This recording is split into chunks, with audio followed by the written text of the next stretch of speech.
Hello and welcome. Today I'm at Sachsenhausen, which is to the north of Berlin. There's my motorhome parked in the large vehicles car park, and I'm now going to take you through the museum of the concentration camp. Note, first of all, to start off with, this cobbled ground here. This is clearly original from the Nazi period. Another thing you get in all camps, or nearly all camps, you've got the SS area, the housing area, which is around it. So you've got the barracks and in some cases the houses. The housing area, if you saw my video on Ravensbrück, for example, can be quite attractive. And here we've got this neatly laid out estate. I'm unable to say how much of this is original and how much isn't. There's also here a little building which is a bistro cafe, and I remember my friend Michael Tregenza telling me a story about a place named after Horst Wessel being near here. I can't remember if it was that one or not, and unfortunately I can't even remember the story. Here we've got a road here. This road will take you into the centre of the town. So to get into the centre of the town, it's about 2.5 kilometers, something like that. See the railway station Bahnhof, 1,300 meters. We've also got this sign here, Massengrab, mass graves, 1945. Note the date, into 1950, 1,700 kilometers from here. 1,700 meters from here, and the mass graves date to the time when this was a camp used by the Soviet Union. The Soviets used these camps. Gedenkstätte und Museum Sachsenhausen, and we'll walk around here. So we've got the entrance here to the museum. As I'm filming and they're doing something inside, we won't go through there, but it's an administration block. I've got to say that the choice of books in there was really amazing. It's one of the best selections of Holocaust related materials I have ever seen. Not just Holocaust, but concentration camps as well. So now on the to the right over there is the Inspectorate of Concentration Camps, the building that was put up, which was the administration of all of the concentration camps. So if you like, this became the capital of the concentration camp universe. I think I'm there quoting somebody, I can't remember who I'm quoting now, but it's over there. We can't see the building from here, and there's also exhibitions there, but note also the housing area as well, which I think dates to the end of the 1930s. The road surface here, this could also be original, because this was like the motorways were built using this type of material. Indeed, it said that Chamberlain, when he came to see Hitler at one of his visits, that may have been the one in Munich, he instructed the driver to stop, and he wanted to measure the depth of the concrete. Now, the motorway system was developed under the Nazis. It's commonly thought that the motorway system was a Nazi invention or something like that. This is a myth, it's not true. The first motorway was even opened in 1932. So it predates Nazis. Having said that, there was a motorway in Italy, which to the south of Rome, and that was built in the 1920s, and that was under Mussolini. Here we've got a map, slightly obscured, but have a quick look at. We've got the Havel down here. See, there's a canal. We can see the red bit here, which is the camp, and we've got the camp buildings all around it. Inspectorate of Concentration Camps is here. The main camp itself has this triangular shape, which is rather odd. This building down here, which was used for the SS, indeed there were SS buildings all around, and also there were things, for example, like this enormous vehicle depot over here. There were a number of companies in the area, such as Heinkel. They also had a brickworks here. There was it was called a bread factory. There's a weapons area. So it was really an enormous area. Now to the right, we've got today. It is used by the police, but this here, the buildings are intact, and this is one of the most intact of all the concentration camps.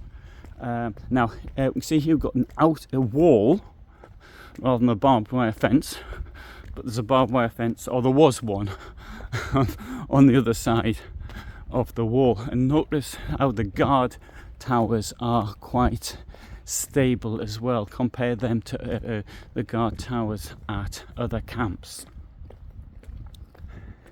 Now there were two types of guard towers used in all camps, movable ones and non-movable ones. Now you may have seen pictures of Auschwitz, for example, with the towers which are there today, but they were movable ones. In fact, in many of the photographs from 1944, for example, with the deportation of Jews from Hungary, you don't see these movable ones in them. And have been accusations in the past that this was just overemphasizing or something like that, decoration.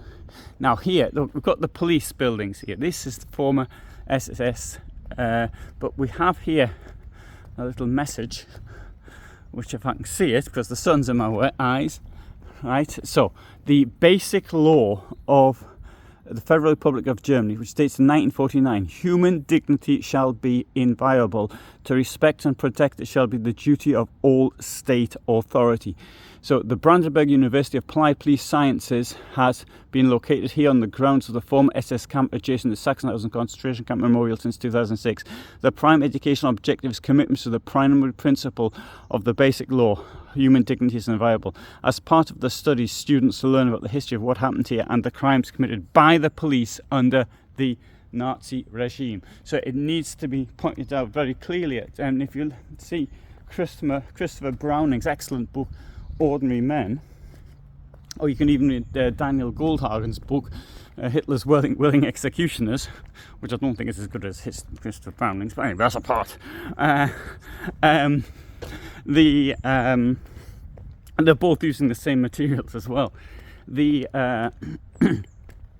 You can see how the crimes committed by the police. Now it's just one unit, but there were many police units. Now I've done videos on the crimes of various police units above all behind the lines in the Soviet Union and in occupied Poland.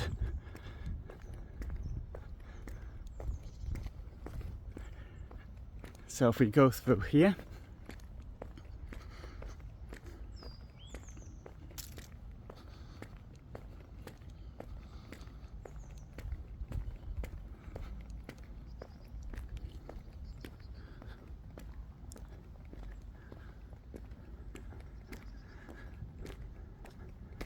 and there is the main guard tower, the entrance, the gate.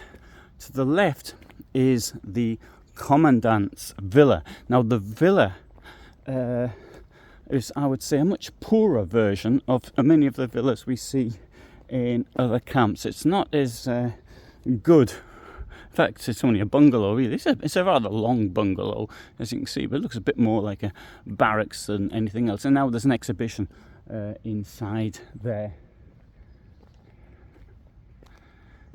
This thing here, I presume was put up in the 60s, something like that. And on the left hand side here we've got a sort of a monumental cemetery, or a grove of remembrance. I think I would call it that rather than anything else. So now let's go inside and we'll have a look through here. Now it isn't actually 7 minutes past 11. It'll be now approximately 8:42, I would guess. And so we have there's a photograph, incidentally, from here, which I've used as well. It's probably the most famous photograph from Sachsenhausen, and the prisoners are standing here. But in the photograph, you can see a machine gun from a tower, which would be over there, and it's not there any longer. So, Arbeit macht frei, small letters, slogan often used, and see it from the other side as well.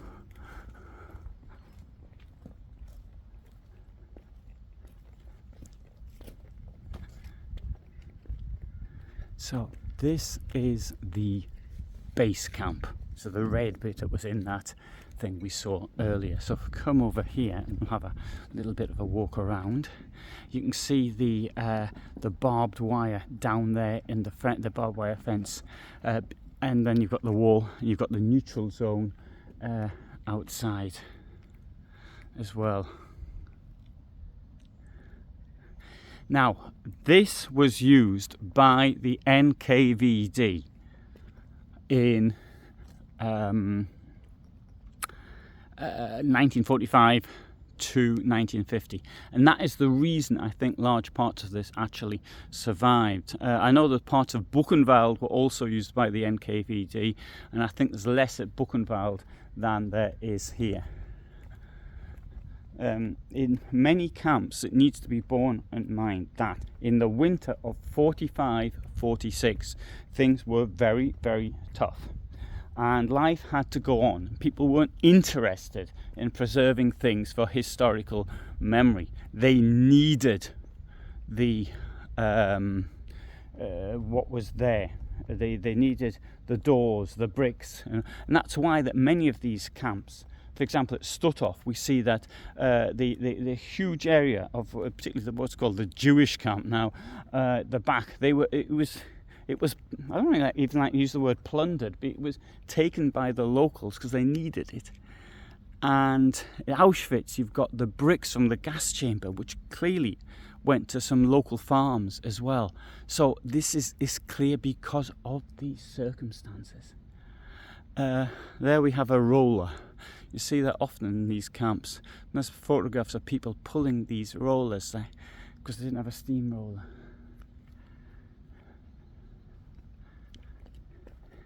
So I think that looks pretty daunting as a way of getting out. And bear in mind, even if you did get out through here, then you've only got the SS barracks and SS area on the other side. There you go, neutral zone. And it says you can be shot if you go in there. So let's now have a walk down here. I don't like filming things when people are around, but there's only one person, so unfortunately he's going to where I want to go. So we'll have to go down here. But the first place I think I'll take you to is the no, we'll go down here first. That's what we'll go down here so you can have a look. What's here? I got here yesterday at this time. It was really early. It was just it was slightly later because now they opened at 8:30, so I came here at 8:30, and there was nobody here. But because I got up at 2 o'clock in the morning, I was so tired I had to go back to my vehicle, and I went to sleep until 12.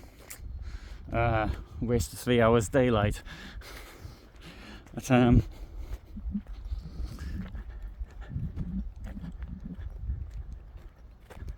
if the barracks are open, we can see the toilet block, the showers, and we'll go in there. Now, Sachsenhausen, the first concentration camp here was at Oranienburg, which was opened on the 21st of March 1933. And on that day was what's called the Day of Potsdam. It was a day when Hitler, alongside Hindenburg, went to Potsdam for a ceremony which dated, I think, to the royal times, Kaiser's times, to celebrate the Prussian army, I think, more than anything else. And Hindenburg nodded to the empty seat for the Kaiser, and so did Hitler. So Hitler was confirming his links with the conservative past. After all, it was the conservatives who put him in position. But and on that day was the Oranienburg concentration camp was set up as a wild concentration camp. That's to say, it's set up by people, SS, SA, and they did that. Oh, well, we'll go down the bottom here.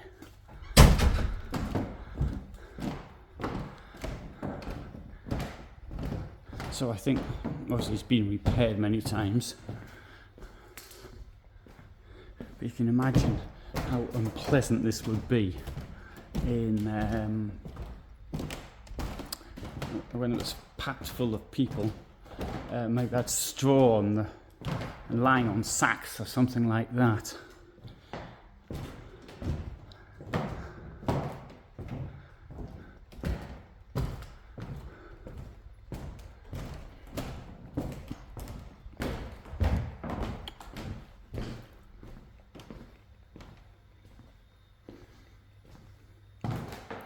They've chosen a number of people here, for example, to tell their stories. He's quite representative, choosing people from a wide variety of places, from the Soviet Union, Germans, Poles, and all sorts. Right, this is the toilet. Now, prisoners were only allowed to use the WCs, so the toilets and the urinals in the mornings and evenings after roll call, occasionally during midday break.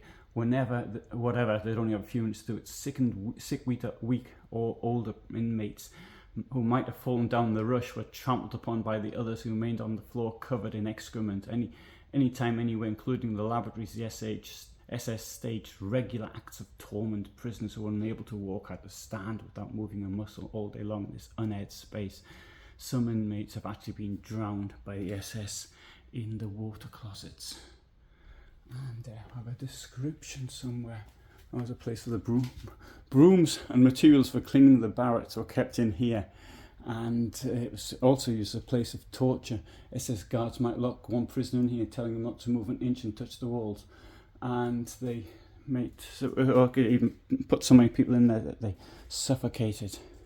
The SS had unrestricted power over the lives of prisoners. Now, in here, this is the washroom. So you imagine they may get 400 people rushing to use it. And so after having wake up, they had 30 minutes to wake up. The rations were handed out, and then just to do everything. But 400 people and trying to get into these places. And not only that, the SS have even killed people for washing their feet in the basins, which seems a rather logical thing to do to me. Since I've been in the summer, I always very carefully wash my feet. It's been one of the things living in a motorhome.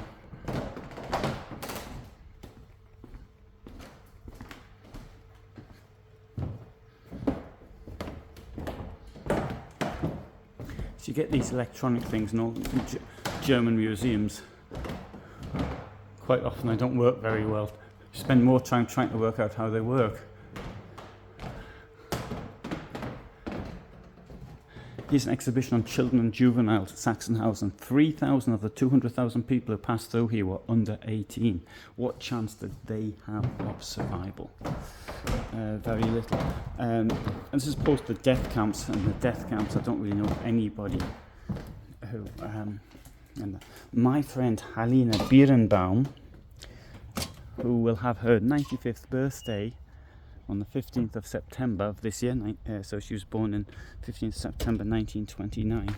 She went through, she was in the Warsaw Ghetto, She was from there. She was sent to Majdanek during the Warsaw insurrection. The Ghetto uprising, and then she in 1943, and then she was sent to Auschwitz. She was in Auschwitz for nearly a year and a half, and she was at various other camps. But she was 14 years old, and she's still around and very fit.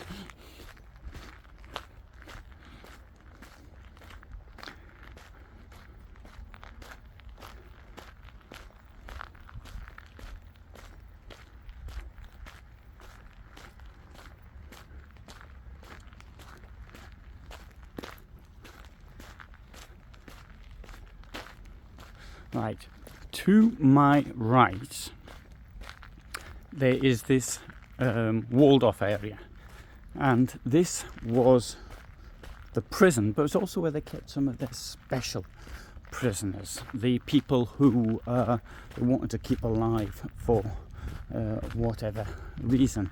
And it could be, for example, we've got the case of Sigmund Payne Best, who was captured in the Venlo incident in Holland before the invasion of the Netherlands in 1939. British agent. He was sort of kept in excluded areas,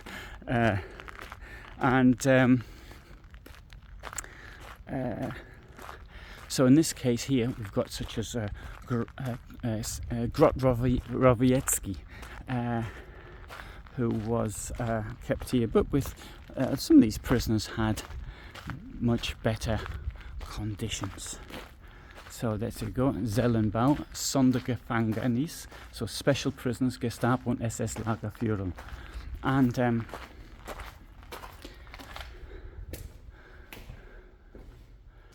so cells like this.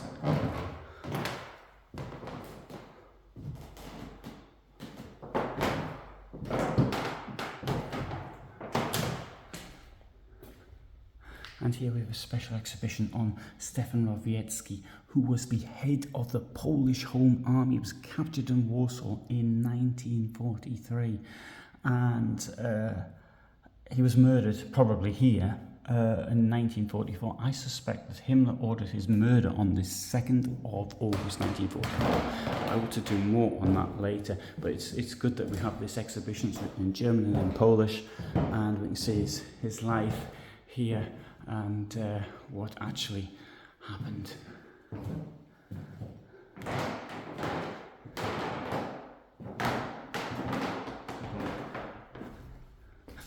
So we can have now he was kept though in rather good conditions. His he had his own clothes. He was able to ask for his own clothes, and he would have been given relatively good food. The objective was that I think it was even Himmler who came up with the idea of using him in the fight against Bolshevism, because he obviously was opposed to communism as much as he was opposed to Nazism, but he refused to cooperate. Hitler was noted as saying that he did not approve of people doing that, because he said that if they were prepared to betray their own, then they're traitors, and they could just betray us just as much. And apart from that, he saw the other groups as being inferior to him.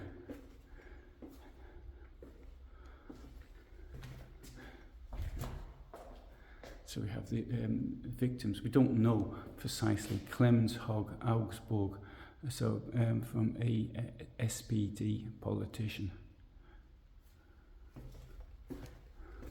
In the case of General Rowiecki, when there was in prison, there was one of the guards who actually said that he remembered a Polish general being here, and he remembered him being in cell number 50.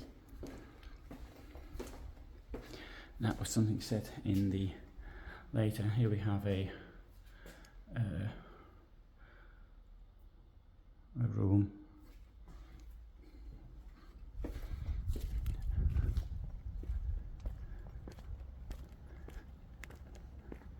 Now that the posts there, I think, were used for torturing prisoners. They've got this. There's a strappado. It's a form of torture where the arms are put behind the tied behind the back, and the body swings forward, and this can dislocate things. Not only that. Yesterday I was listening to an account by somebody who survived it, and he said that or maybe he witnessed it. Sorry, he witnessed it, and he said that the SS came along, then pushed people around to make their bodies move more, and that this obviously increased the pain.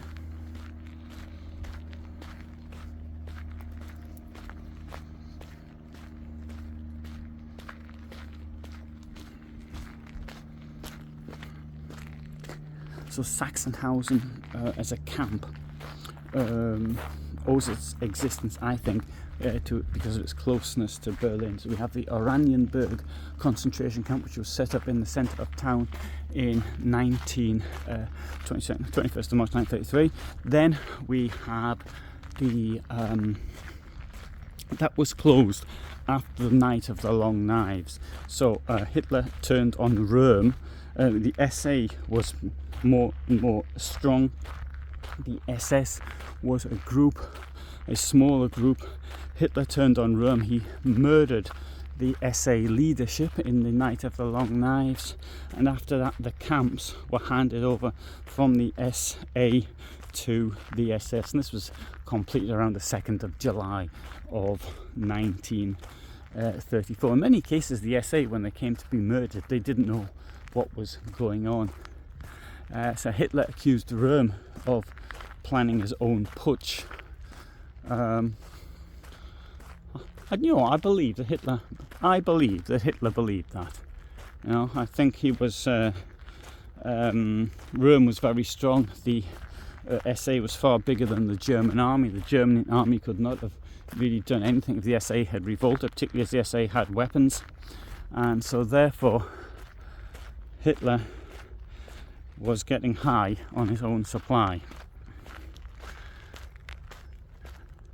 I have to confess I didn't make that one up. That was from somebody. It was a commentator on Putin said that Putin got high on his own supplies, believing his own nonsense, and which causes him to do what he did. And certainly Hitler, though, was like that. More than anyone else, he believed all people had to do was believe in victory. But he was so strong about it that even people like Guderian, who went there to argue with him, and they came out believing for a short moment of time, until sort of reality dawned on them that Hitler, maybe he was right after all. Now, this camp is in a triangular shape, as I mentioned earlier, and the triangular shape, I think the logic is it gives the guards a better idea of what's going on inside. But notice this, that see the shape of the barracks. So it's a bit like a floral design, so to speak. It wasn't done like this to be nice. I'm sure it was done for security. Sorry, I'll come back to what I was talking about. So this camp was set up in the summer of 1936. Now, the prisoners at places, wild concentration camps, in the case of Oranienburg, they were sent to Lichtenberg. Lichtenberg is not so far from Leipzig. In fact, last year I was at a place called Pretsch. It's on the Düben Heath. I went there because this was the place that the Einsatzgruppen were trained. So you can see my videos on the training of the Einsatzgruppen. But Lichtenberg's really close. I didn't go there. No, I really regret it. I made a mistake on that one.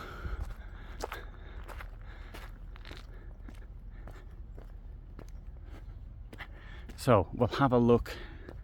It's sorry, I mentioned Sigmund's Pain Best. He wasn't actually here. He was in Dachau, but I used him as one of the best known special prisoners I could think of.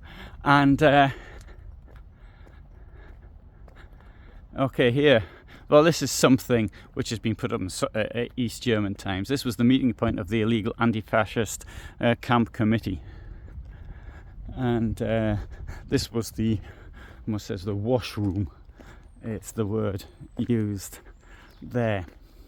But certainly the buildings do look a lot more permanent than you find in those which were built later. If you take Auschwitz, for example, you've got brick buildings, but that was built then as a refugee or sort of people who were leaving, not really refugees, but people leaving Austro-Hungary. They could stop at this camp.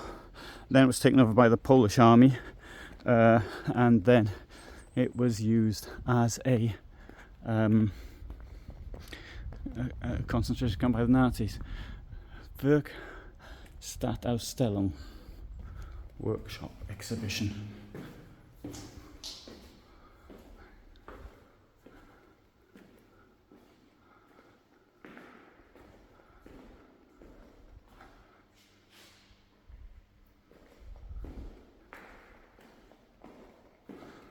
I didn't have time to come in here yesterday, so I didn't know what was inside.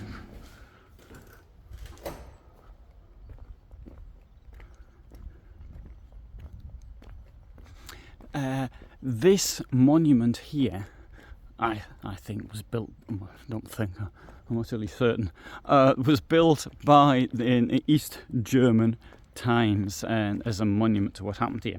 Now, in 1945, April 45, Soviets got here. It was built around the 26th, something like that. Now, the prisoners were forced, of April that is, the prisoners were forced to leave. There was a death march, and the death march, there's a sign outside, I did a small video on it, and the death march went in a northwesterly direction. And so the thing is this though, from here it wouldn't have been as bad as, I mean, some 6,000 people died on it, something. I think that was the total. I can't remember now. Anyway, I'll put it in the description. I might have forgotten. And obviously it wasn't as bad as those, for example, in the east, for example, from Auschwitz or something like that, because that happened in the winter. But so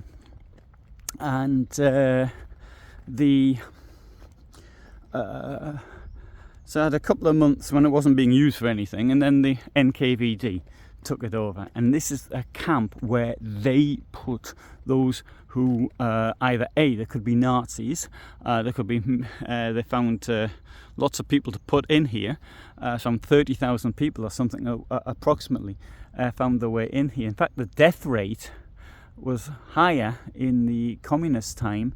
Obviously it depends how you actually count these things, but the amount of people actually entered and ended up being killed in it, or died in it, or perished in it, was different. So they had here sort of Nazis. It could be just ordinary members of the Nazi party. There could have been actual criminals. They also had German POWs in here. They had they put anybody who didn't like communism could find their way in here. So there are people here who might have been, there are cases in some camps, came across in Buchenwald, somebody who's in both a Nazi prisoner and a communist prisoner. I don't know anybody from this camp, but it wouldn't surprise me if that did happen. In Mühlberg I found cases where people were in both camps. And so this is the first, or one of the first concentration camps used of what was to become the DDR, although it was under DDR, of course, didn't exist until 1949, and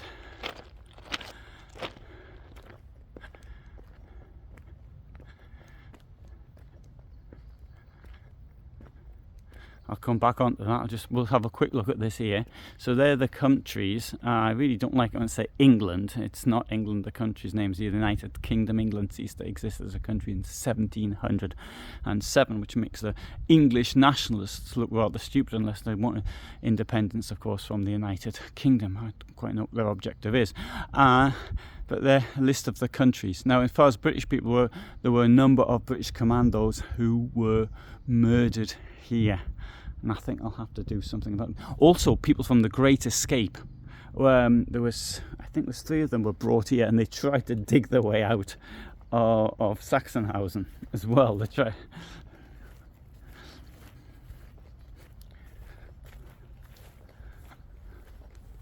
I'll do a separate video on that. I mean, Well, I've got to say the tower's quite impressive, really. Oh, there's something here. Look, that's a Soviet soldier. He's got his hand on the man on the left. These two in the front are supposedly, I presume, I'm not good at art interpretation, but these two in the front, I presume, are prisoners, although they look quite well fed to be prisoners. Well, I think they are, maybe they're not, maybe they're workers. But the Soviet soldier is protecting what he's got his hand over him. I don't think he's protecting him, he's doing what Russian soldiers normally do, they hide behind civilians. Anyway, whatever.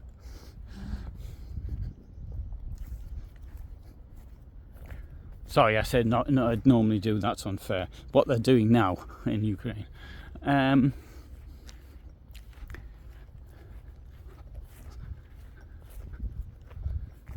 Well, you can't fault the ground staff because they've kept this really, really neat.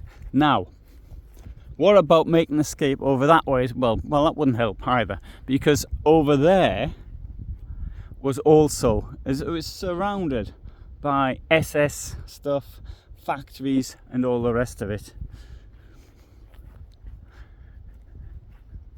And here, now, I think the wall is probably even a bit lower than it once was. Maybe it's been repaired, but the barbed wire's gone.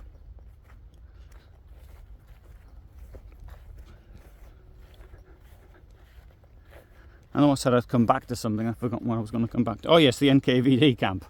So there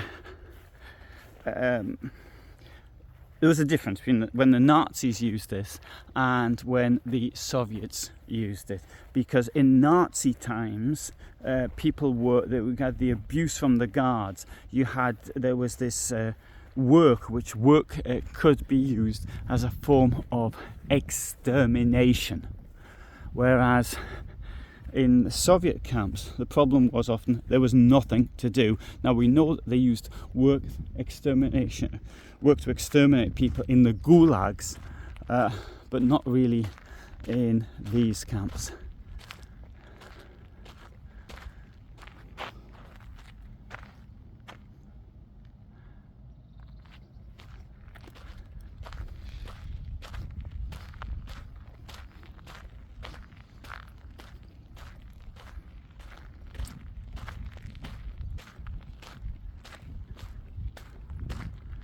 We'll have a look down here.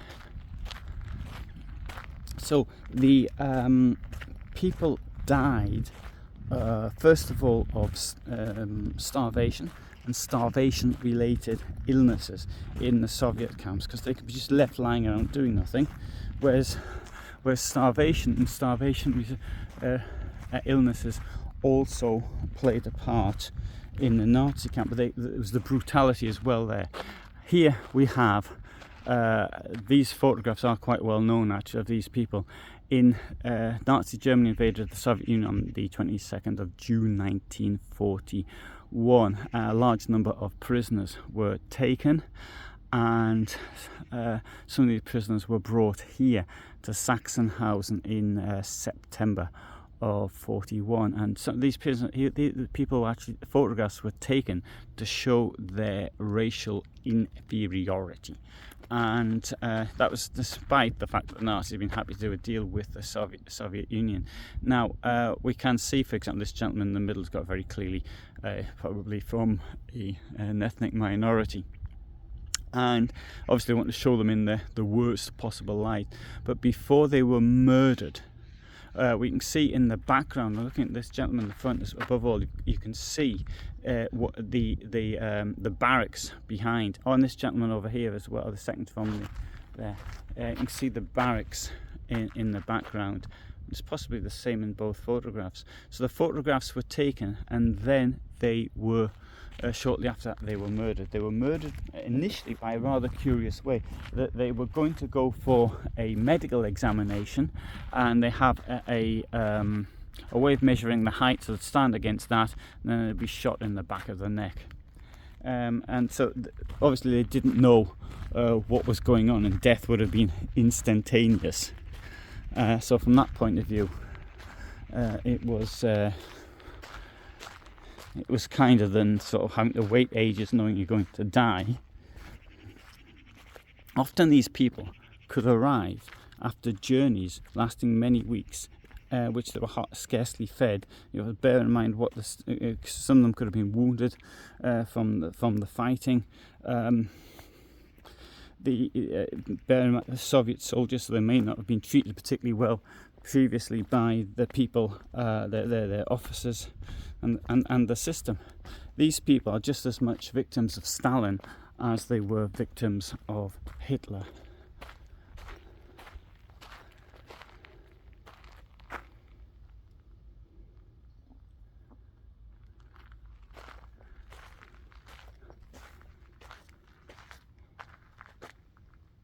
So in the period, well, I mean, it's clear what it means. I don't speak Dutch, but in the period 1940-45, more than 100 Dutch people were shot here.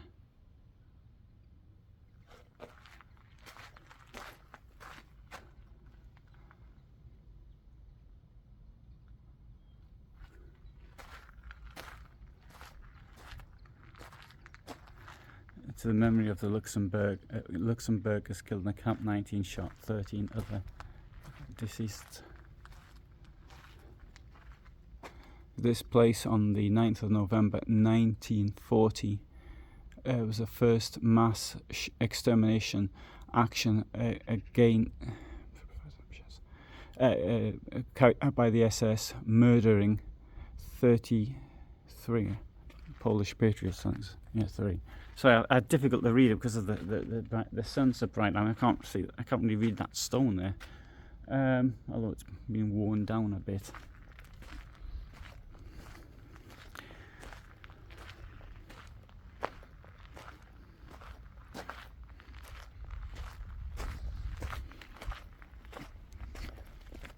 I think in the autumn of 1933, or early autumn, late summer, early autumn, around 10,000 Soviet POWs were murdered here.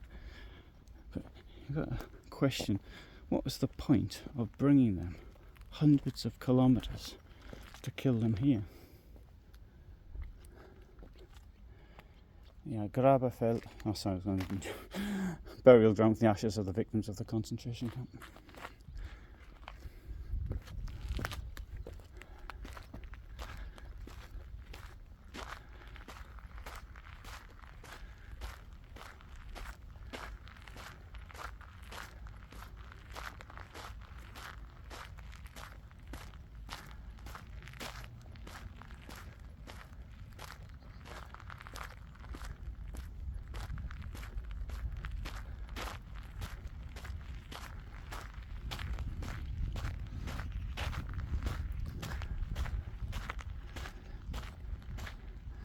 Andrzej Szczypiorski said, and I know one thing more, that the Europe of the future can't exist without commemorating all those, regardless of their nationality, who were killed at that time with complete contempt and hate, who were tortured to death, starved, gassed, incinerated and hanged.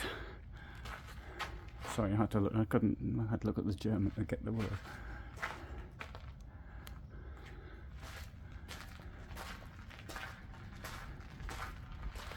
This is something which I try to bring up all the time, is that to blame Germans is completely absurd. It's blaming Germans, like blaming the Germans of today, which is a liberal, progressive country,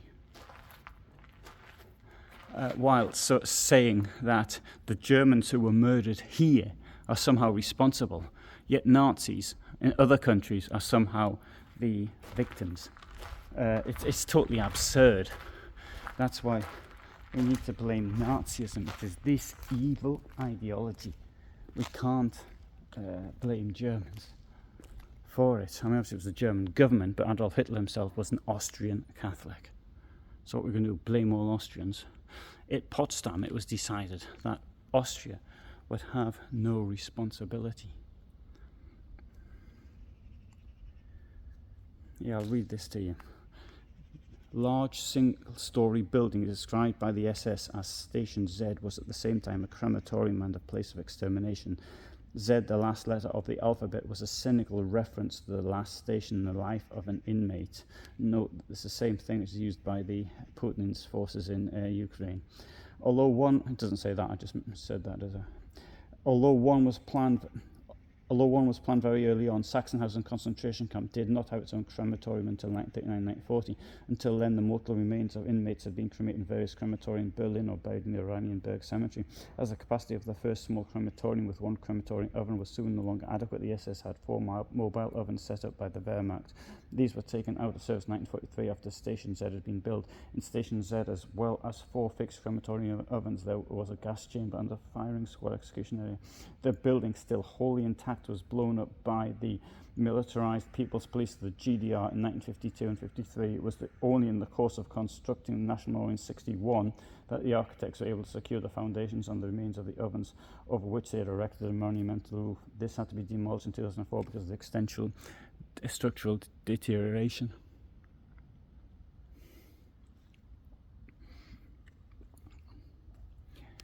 So it's a crematorium in Berlin-Treptow. You get these books. I think this is a you get the book where they were filled in.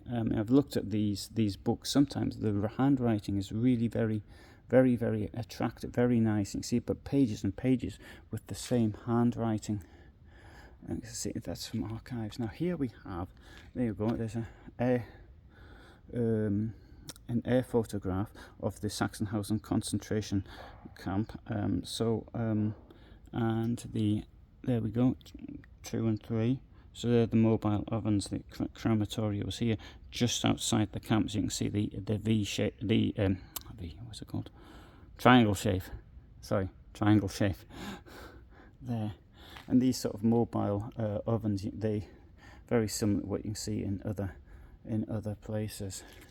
There we have the Soviet Commission, which is in May or June of 1945, and there we have a photograph again from May or June of 1945. We've got the bunker below, which we went to, and the crematorium above it. Why did the DDR actually destroy it?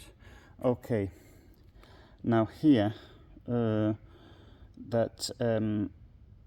this is gas chamber. I don't want to go into too much on this now, otherwise I'll be going on for ages. But this photograph here says this is the shower unit, but it was believed that if the shower units weren't there as deception, they were there. It was believed that the warm water would enhance the effect of the gas. It was noted that gas, often they had to warm the rooms to make the gas more effective. And we have also a photograph of gas chambers installed in 1943. Oops, what's happened here?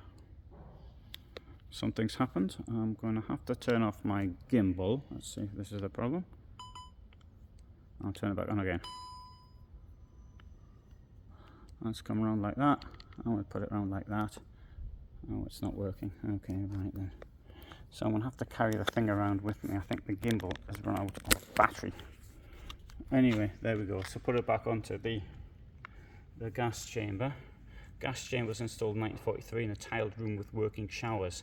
They used Zyklon B in the ventilation system, and then it was pushed through using warm air. So there we have a diagram of what it looked like. Drawing of how people bodies were burnt. Here's something. There's a huge amount of dentures found here as well. Now I spoke of the Soviet special camp, and there you go. There's a plan from it. There you go, of what it looked like.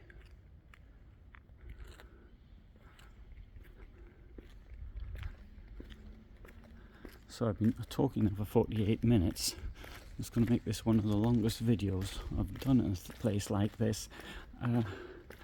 Although yes, last 2 weeks ago I was in Gdansk and I made a video of the Polish post office there. I'll take you around here as well to show you around from.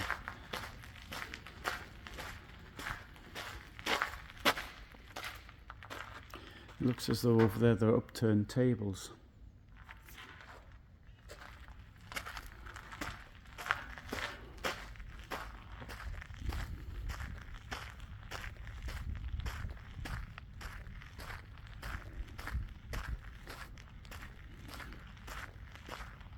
I think that this was the barracks where the Soviet soldiers were shot, were murdered.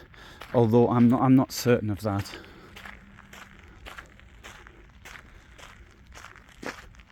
I've done a couple of videos on Sachsenhausen already on two people put on trial. Gustav Sorger, also known as Iron Gustav, he was a perpetrator, and Paul Sadowski, who had a very difficult story. He was an anti-Nazi from Breslau. He tried to escape to go to fight in Spain. He was caught. He ended up here, but here he ended up being a functional prisoner, and then he was put on trial, and he ended up in the Soviet Union, and he had many years of imprisonment. There's somebody wrote a really good comment about some people have no luck at all. So this is clearly going the wrong way, because it's 45 here, and then we'll go down to the beginning of the camp. But there you go, sabotage more than of happened here. Place of execution, shooting of Jewish hostages.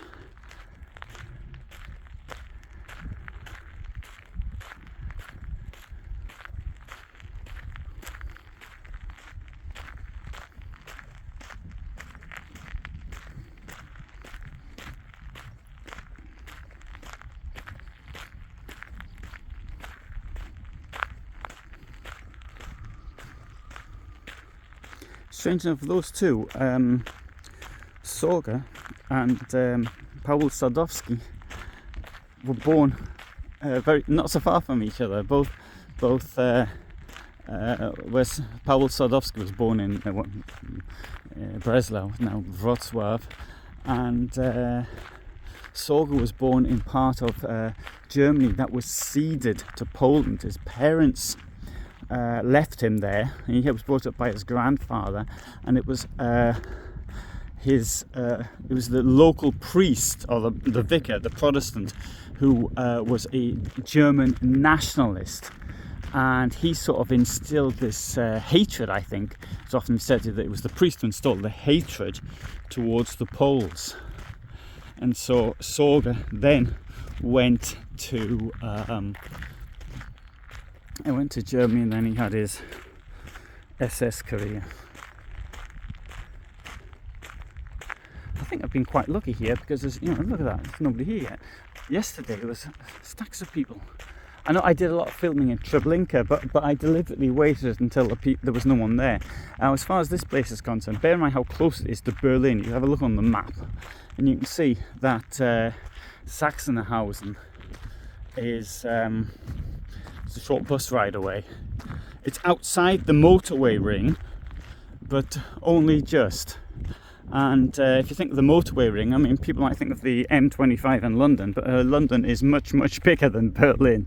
And being outside the motorway ring in London, that seems like a long way away from the centre, but in Berlin it's not that way at all. The ring was built in Nazi times. I've been meaning to do a study on the motorway, because this myth that it was Hitler who built the motorways. Hitler himself was really into cars. He liked cars a lot, and when he was in prison, he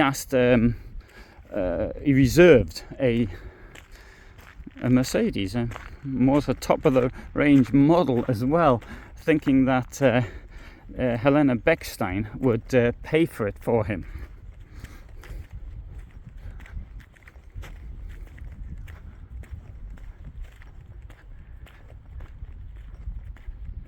Hitler as a person, he liked a bit of luxury.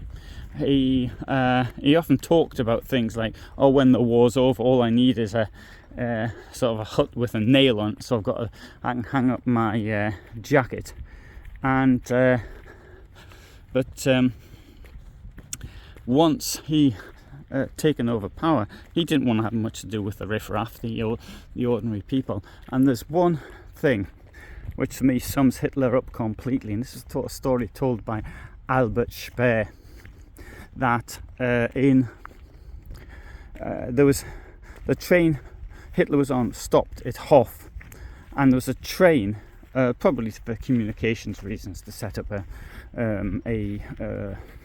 link to his headquarters, and next to them stopped another train full of wounded soldiers, probably half starved at the same time. Hitler was sitting there eating his dinner or whatever it was, and Hitler, instead of going to these soldiers and saying something to them, these soldiers who were in that condition because of Hitler said that told his flunkies to close the blinds so he didn't have to look at these soldiers. And that, to me, sums up what Hitler was all about. It just didn't matter, these people. No contact with them whatsoever. And you can see the same thing today with Putin. Hidden in a bunker, doesn't have any contact with the soldiers who are dying there for him.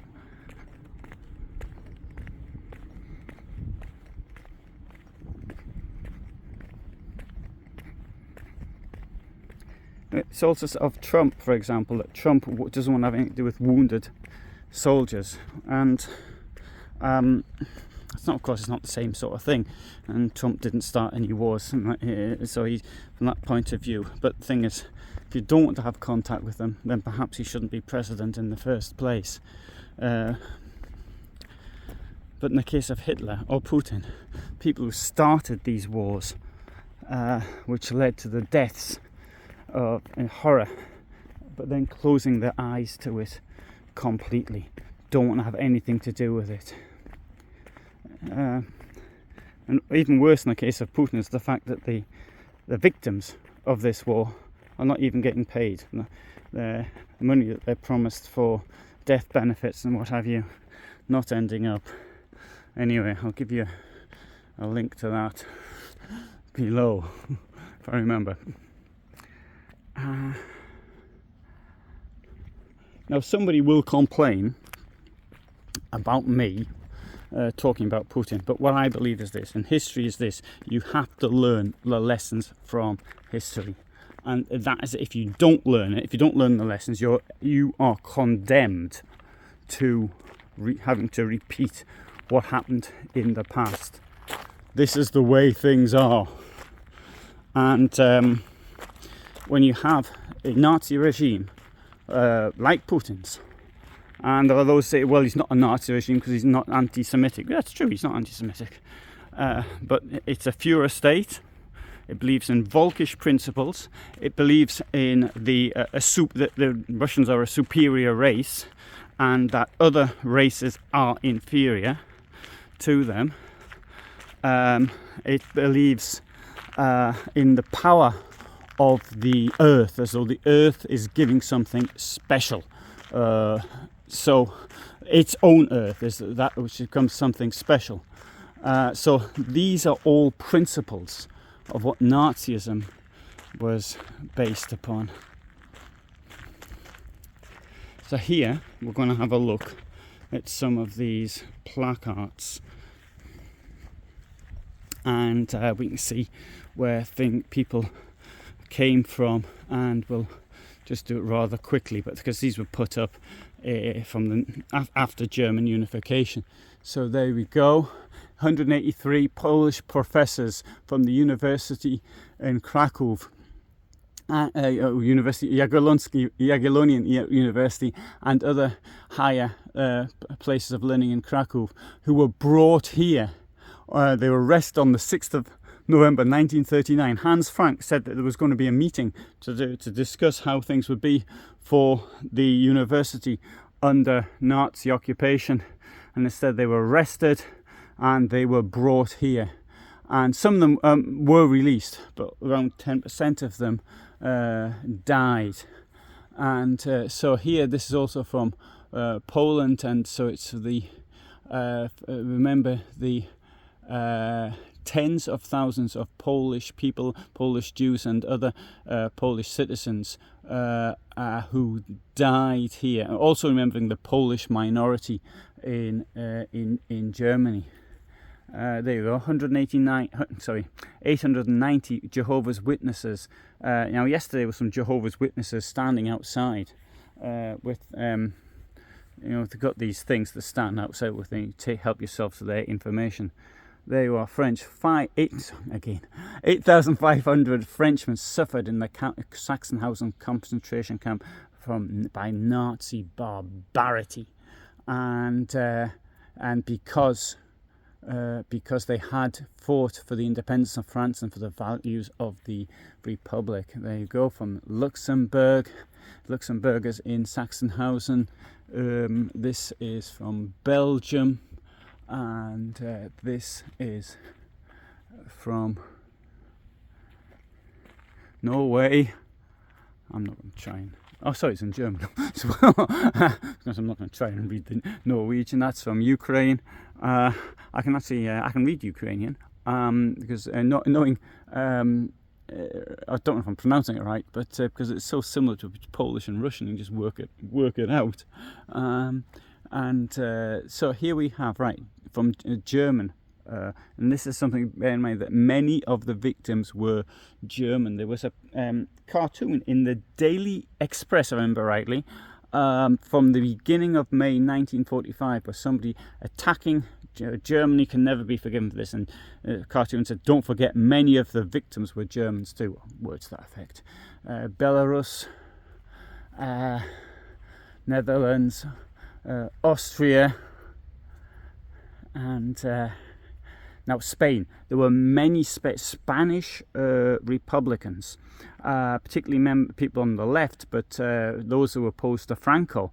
And so there could even be people on the moderate right, liberal right, who had to flee from Franco, and they were picked up by Nazis. Now, many of them ended up in, for example, in Mauthausen, above all noted for these Spanish people in there. So, en recuerdo las víctimas y los prisioneros españoles del campo de concentración de Sachsenhausen, el Reino de España. Hungary. Can't see that at all, don't know what that is. Oh, Denmark. Can't read it. And in memoria degli italiani vittime del nazifascismo in questo luogo. So the memory of the Italians and the victims of the Nazi fascists at this place. It needs to be remembered that Italy, although it changed sides and many Italians were picked up, si comprendere possibile conoscere il necessario perché ciò che è accaduto può ritornare. Primo leve, we need to understand what happened, because those who were killed cannot return. So there we have an hour-long tour around Sachsenhausen. If you've made it this long, thank you very much. That's really good. I don't know as much about Sachsenhausen as I do some of the other camps. So I will do a documentary if I ever get round to doing it. The problem is this: I've got a day job, and it's doing the day job, which now I'm going to have to get into day job mode. And I'm going now to Dusseldorf to a trade fair, and then I'm going to another trade fair at Fulda. So I'll be out of history mode for a little bit of time. And in fact, that's because I'm going to Dusseldorf. That's why I'm here right now. I managed to combine the two things. Here you get a good idea of the barbed wire as it was. So let's now finish with a look at the gatehouse. I'll do the Memorial Grove next door in perhaps a different video, or if I do it at all. Look at the amount of people here. I was here at 8 o'clock and they said it doesn't open till 8:30. So I went to see the Inspectorate of Concentration Camps, the building. It's now the Brandenburg Finance Amt, Financial Department is in there now. I mean, you've got to use the buildings, and I filmed that. I came back here.